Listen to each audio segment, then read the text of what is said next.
Honours ভর্তি 2025 তোমরা যারা আসো তোমাদের কিন্তু এক্সাম ডেট চেঞ্জ করে 31শে মে করেছে। তোমরা তো সবাই জানো আশা করি।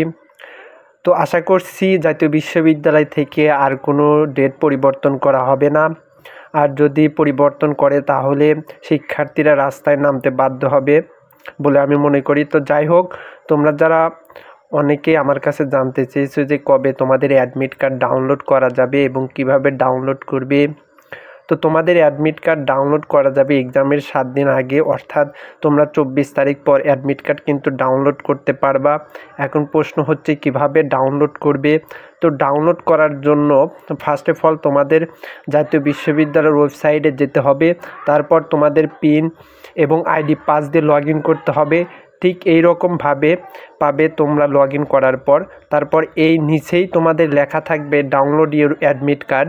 ওই জায়গায় ক্লিক করে তোমরা তোমাদের অ্যাডমিট কার্ড ডাউনলোড করতে পারবে।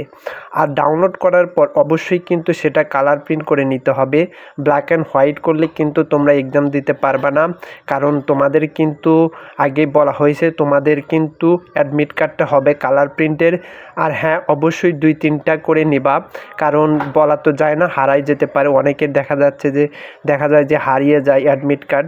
তাই তোমাদের বলবো যে 2-3টা করে রাখবা যাতে না হারায়, পরীক্ষার সময় যাতে তোমাদের জন্য সুবিধা হয়। তো যাই হোক, এই ছিল আজকের ভিডিও। যদি আমার ভিডিওটি তোমাদের ভালো লাগে তাহলে চ্যানেলটা অবশ্যই সাবস্ক্রাইব করে দিও, যাতে নিউ ভিডিও ছাড়ার সাথে সাথে তোমাদের কাছে নোটিফিকেশন চলে যায়।